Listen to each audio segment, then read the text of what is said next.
Hello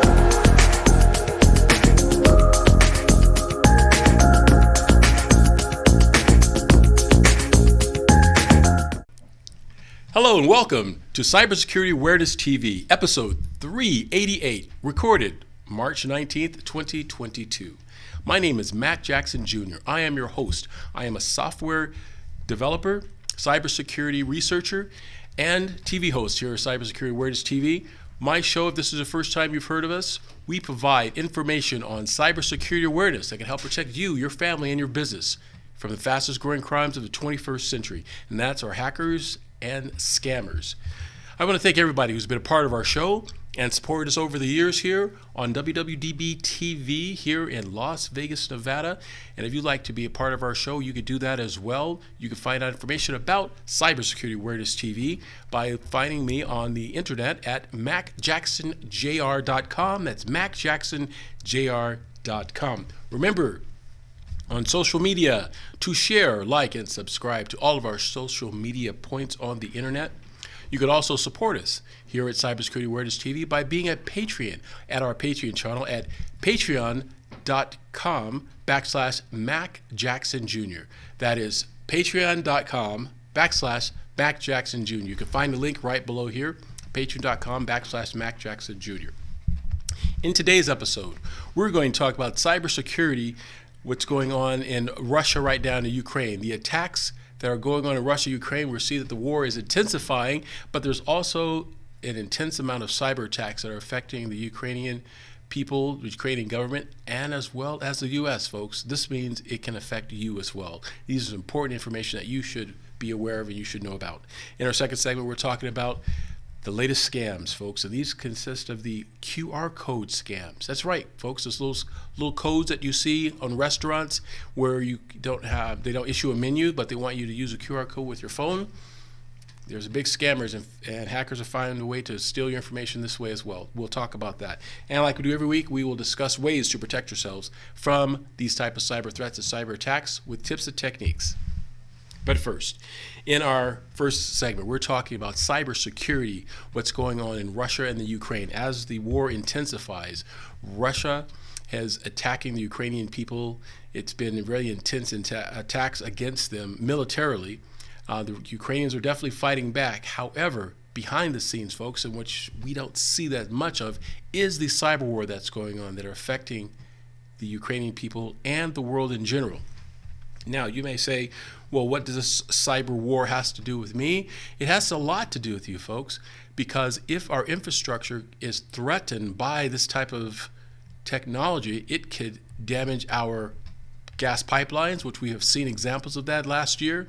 It could damage our water systems, our power grids, and cause us to have a fight here in our country because our networks are down, because of hackers that are by the Russian government and also even not part of the Russian government, from other places, other nation states that are part of this cyber war that are attacking our country using technology. And yes, we are attacking back, absolutely. We have some of the best cybersecurity hackers and white hat hackers available in the world that are attacking back offensively, folks. But these are things that we need to be aware of. Our State Department, of Homeland Security, has warned that every organization in the United States are at risk for these type of cyber threats, while Russia is potentially considered to escalating the cyber attacks against the USA, of course. So how does it, again, affect you? It can affect your money, folks. It can affect your money, your cash in your bank. If the ATMs stopped working because of a cyber threat, what would you do? We need to keep vigilant on our politicians and our governments to stay active about this and make sure that we are protecting our homeland and our data center. Here's a clip I have from MSNBC News on the warning by the Department of Homeland Security on the cyber threats coming from Russia.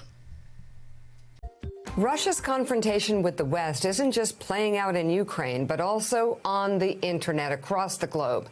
As NBC's Tom Costello reports, U.S. officials are now warning companies to be on the lookout for cyber attacks. In the cybersecurity world, the warning from Homeland Security is a flashing red light. Shields up, it warns. Every organization in the United States is at risk of a Russian cyber attack. From our power grids to our communication lines to banking systems, U.S. cyber officials fear a digital assault could bring the front lines of the war to America's front door. With Ukraine already under cyber attack, the European Union has activated its own cybersecurity team to help fight off the attacks. Now, New York has opened a new statewide Joint Cyber Operations Command Center. Act as if you know that attack is coming, because if it comes and you're not ready, it can be devastating. Recent cyber attacks have already exposed the potential impact on America's infrastructure. Last year, Russian-speaking cyber gangs launched a crippling attack on Colonial Pipelines, America's largest fuel pipeline operator, forcing a total shutdown and long lines at gas stations. Russian-linked gangs also targeted JBS, the world's largest meat processing company, forcing it to reduce operations at 13 of its plants in the U.S. The Kremlin denied involvement in either of those attacks, but experts warn the Kremlin may work with cyber criminals. Homeland Security says government offices at every level, U.S. businesses and organizations, should watch for Russian online activity and immediately shore up their cyber defenses. Verify all remote users' access, use multi-factor authentication, keep security software up to date, and monitor any traffic with Ukrainian offices or organizations. The United States has the largest and the most technologically advanced economy in the world, but that also means we have the most points of attack. The concern, a cyber war could quickly escalate, affecting citizens worldwide. If they target our infrastructure, we could target theirs. Exactly, and there's a snowball effect here. I don't think we really want to go down the line and see how civilians and organizations are going to get extremely hurt by this. Yes, folks, the cyber threats we hear about from Washington and the bureaus around the world, especially here in our country, our legislators are concerned about these cyber threats and the rise of the Russian attacks, and that these kind of attacks can affect us here in our homeland as well. Our politicians are talking about it, and they are coming up with bills and regulations to protect us and protect our infrastructure. Here's a news clip from ABC News 7 on the growing threat, the Russian cyber attacks. High alert in New York tonight for cyber attacks. That's the designation from high-ranking officials who say it is time to be ready for a cyber attack because of the Russian invasion of Ukraine. Russia, the prime suspect. So much of our lives so profoundly dependent on computers and networks of various kind for so much of our lives. Here's Darla Miles.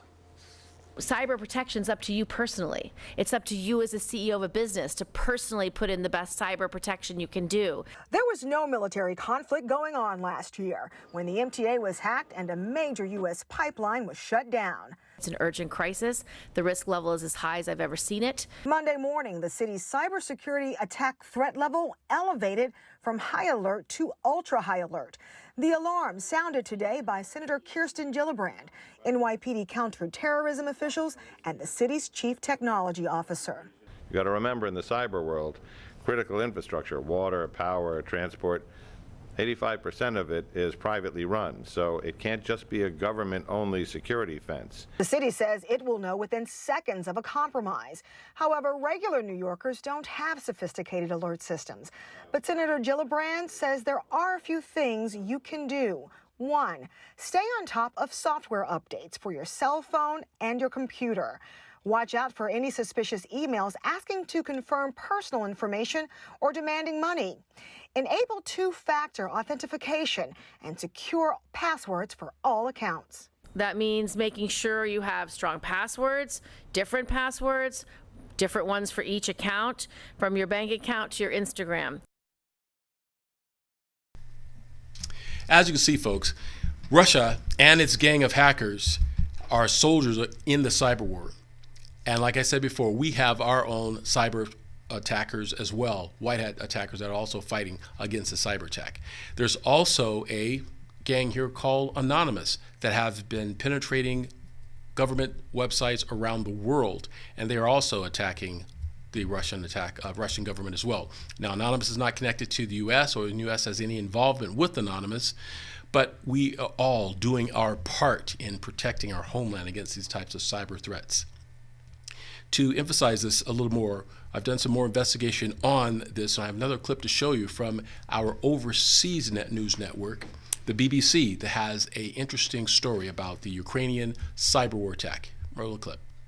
Well, as Ukraine's military battles Russian troops on the ground, there's another battle taking place. It's in the digital realm. Ukraine's Cybersecurity Authority says the cyber conflict with Russia is unprecedented, describing it as the world's first hybrid war.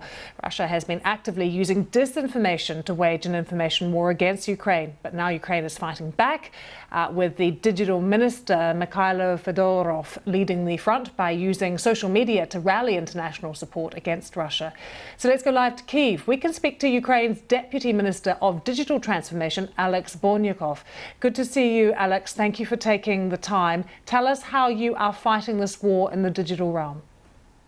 Hi, all. Thank you for this opportunity. So, we think that digital is an important part of this war as we fighting as the fighting on the ground. Digital technologies are the main tool for achieving our goals. Now, this is a sort of weapon, and Russia was attacking our infrastructure for not just recently 2 weeks ago, starting from 2 weeks ago. They were attacking us for 8 years, and I would say that we kind of became immune to them. So we successfully defended our digital infrastructure. At this point, we created an IT army, which consists of 300,000 people who voluntarily joined this effort in order to, first of all, fight with the propaganda, fight with disinformation, and reach out to Russian people and say what exactly happening in Ukraine, what's the real situation. Also to disrupt digital infrastructure of Russia, because we think that they have to feel what we feel all these years, and they being kept in some sort of a bubble in Russia. But now with all the sanctions, with all our efforts, I think they start to realize that this also concerns them. They also involves all the people in Russia. So we believe that we have to keep fighting on this front as well. Alex, how much help are you getting from the big social media companies in Silicon Valley particularly? And is that enough? Do you need more help, more support?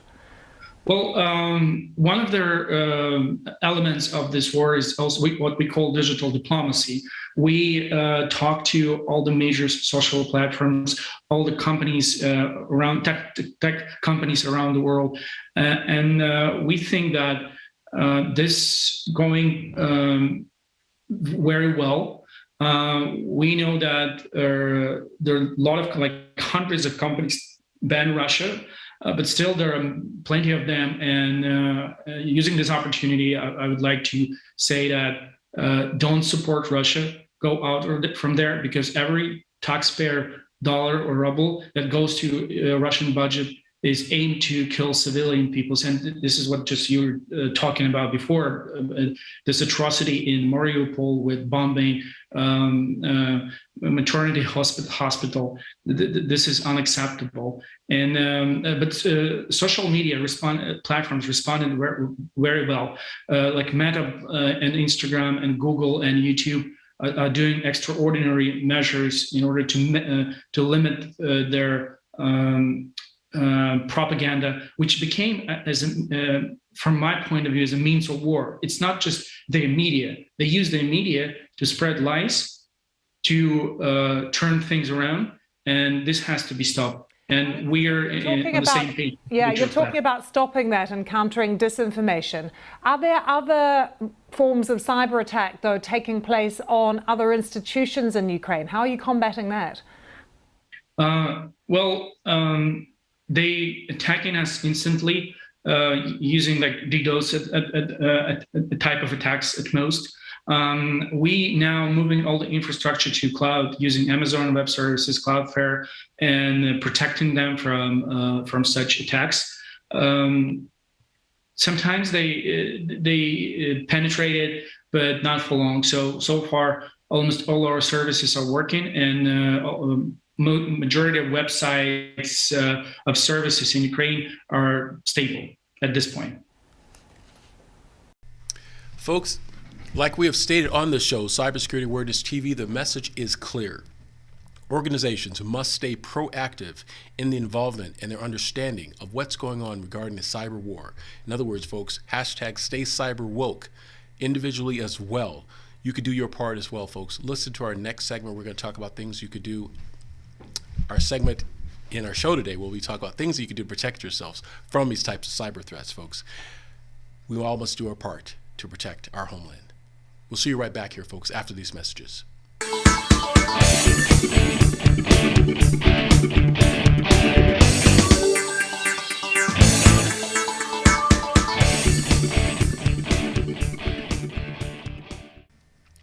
Hello, folks. This is Mac Jackson Jr. from Vanderson Cyber Group.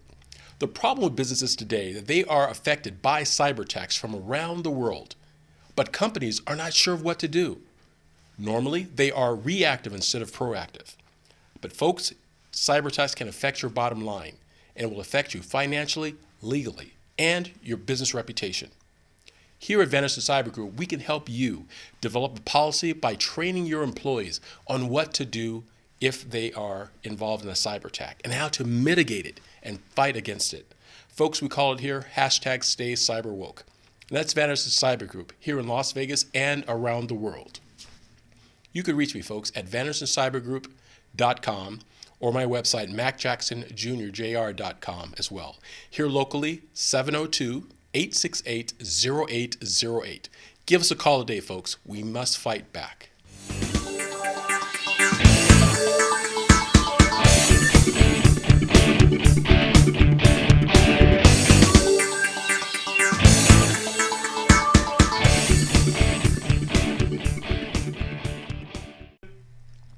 Hi, folks. Welcome back to Cybersecurity Awareness TV. I'm your host, Mac Jackson Jr.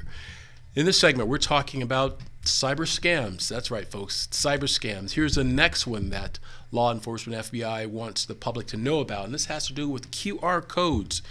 Folks, QR codes, we're now familiar with these little square QR digital codes that we see in restaurants, especially during the pandemic, where retailers have offered this type of technology to consumers in order to see the menu, with them not having to hand out a physical menu piece of paper, that you could actually use your phone to see your choices of the restaurant's menu. Well, scammers and hackers have found a way, folks, to get past this as well. And what they've done is that they have created fake stickers, which they will bring to a restaurant and pull off their fake sticker and put it over the restaurant's legitimate sticker. Unbeknownst to the consumer, when you take your phone out and you scan the QR code thinking it's from the actual retailer itself, you are then taken to a hacker's fake website. Now you may think, well, what will this do to you? Well, technically it can affect you in lots of different ways. It depends on how strong or how bad the website is. The website itself could be a fake website that's asking for personal information about you. You're thinking it's the restaurant, you entered the information, and by doing that, the website could also put malware onto your smart device. That's right. You could have malware put in your smart device. So there's some things you could do, and we're going to talk about this in this episode with some other clips I have here and what you can do to protect yourselves from these types of scams that are happening now and what you can do to be aware of it. Our investigations found a really interesting clip I'd like you to take a look at from CNET News. QR codes are everywhere, from your local cafe to the back of the share bikes you ride around the city.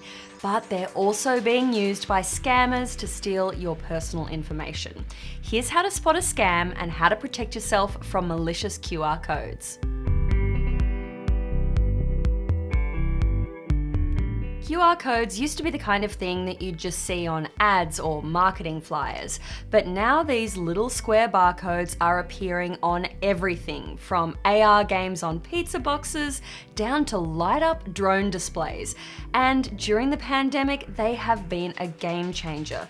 We're using them to check into venues, to make payments. Even the fanciest restaurants are ditching their physical menus and going contactless with QR codes. But as they've become more popular and more convenient, cyber criminals have also taken notice. Now they're creating their own malicious QR codes to exploit people and trick them into handing over personal information like banking details. According to the Better Business Bureau, QR code scams have been on the rise. So as we start to use these handy little barcodes more and more, what do you need to know? Well, QR scams are similar to phishing scams that you might get sent via email with a link to a fake or malicious website. In this case, scanning the code won't necessarily download a bunch of malicious spyware onto your phone, but a scammer could use it to send you to a fake website where you fill out your personal information or your credit card details without thinking twice. Now, most of us have become pretty good at avoiding dodgy looking links in emails, but we mightn't be so diligent when it comes to whipping out our phone and scanning a QR code. But the same rules still apply. The Better Business Bureau says cybercriminals rely on us scanning the code quickly, without taking a closer look at what we're scanning or where it's sending us. So that leads us to rule number 1. Think before you scan. Yes, you want to get the drink specials menu at Tiki Tony's Mai Tai Hut, but take a closer look at that QR code before you scan it. Is it just a sticker, or is it part of a bigger sign or display? Is the QR code on a random flyer that someone handed to you in the middle of the street? Then it's probably best not to scan it. If the code looks out of place in amongst the background, ask for the URL so you can just type it in manually, or ask for a hard copy of what you're trying to download, like the restaurant menu. Rule 2, look at where the QR code is trying to send you. Here, you want to use the same skills that you use elsewhere when you're online. Is it leading you to the website that you were expecting? And does that website look like it should? If it's asking you for login details or banking information that it shouldn't need, then best to just avoid it altogether. Rule 3, don't scan QR codes that come in emails. Security experts say that's just a good general rule. After all, if you're already on your laptop reading an email, ask yourself, why does it need you to connect on another device? Rule 4, don't scan codes that come on unsolicited junk mail, like flyers offering to help you consolidate debt. This was one of the scams reported to the Better Business Bureau from a victim who received a fake letter about student loan debt with a QR code that made it look official, but it definitely wasn't. Rule 5, preview the URL that the QR code is trying to send you to. Now, a lot of smartphones will give you a preview of the URL as you hover over it with your camera trying to scan it. That includes iPhones running the latest version of iOS. Make sure the website you see matches the service you're expecting. Does the link look strange? Well, if so, move on. Rule 6, be wary of short links, like bit.ly addresses. If you can't read the full URL, you don't know where the link is actually sending you, and it could be malicious. Rule 7. You might want to avoid using your phone's camera altogether and opt for a secure scanning app. Now, these are designed to spot malicious links before your phone opens them. Some of the big antivirus companies like Trend Micro offer free scanning apps. But another word of warning, make sure you're getting the app from a legitimate company. There are plenty of fake apps out there that scrape user information. Yes, malicious apps and malicious QR codes. It is turtles all the way down, people. All right, finally, rule 8. Use a password manager. If a QR code takes you to a fake website that looks completely convincing to the human eye, your password manager will still know the difference and it won't autofill your password.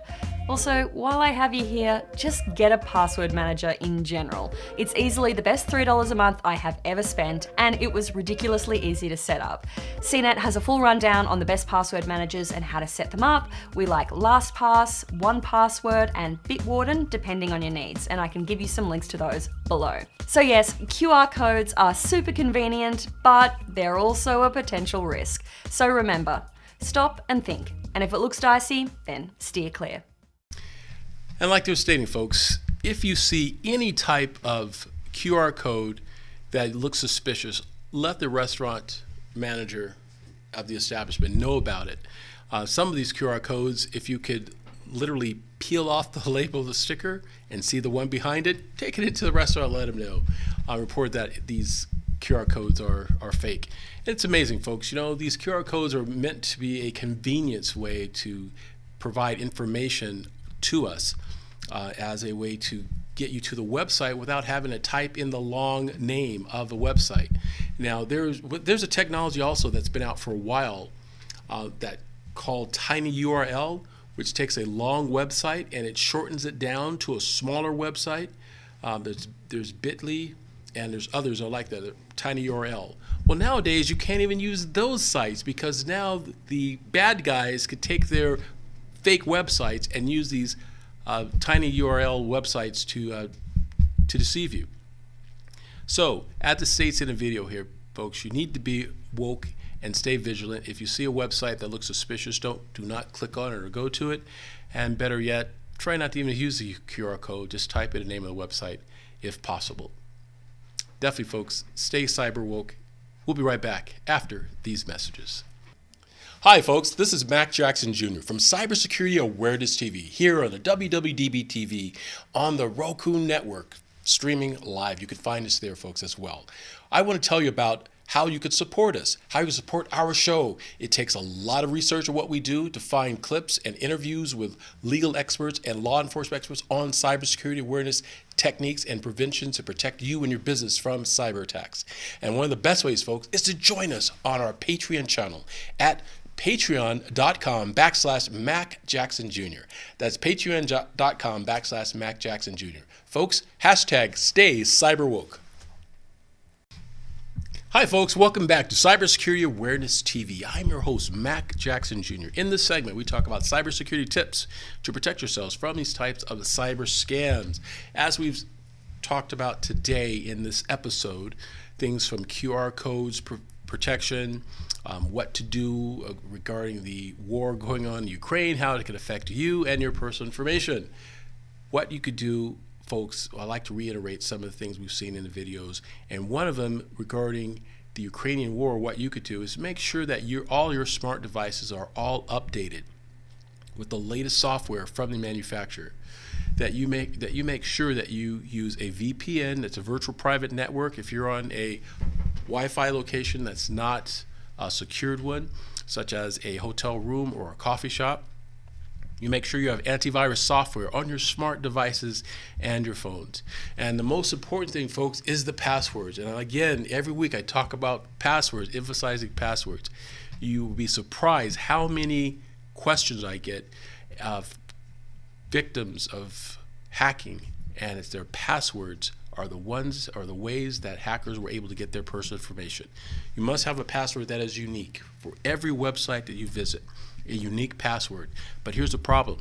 As society progresses, we need more. We have opportunity for more websites to visit. Therefore, we need more passwords. You must have a way to manage these passwords. My best recommendation, folks, is to have a password management system. That's a password management software system that allows you to manage your passwords. Go to my website at macjacksonjr.com. It's macjacksonjr.com, and you'll find some password management software programs that can help you protect yourselves from these types of hackers that are out there. Again, folks, we almost stay vigilant. We always must stay vigilant in everything that we do to fight against this type of cyber attacks. If you need help or anything, please contact my office. You know how to get a hold of me. Again, my website is macjacksonjr.com. It's macjacksonjr.com. Or you can contact my company at Vanderson Cyber Group to help you put together policies and procedures for your business and protect you against these cyber threats. Until next week, folks, as we say every week, hashtag stay cyber woke. Thank you for visiting us here at Cybersecurity Awareness TV. See you next time.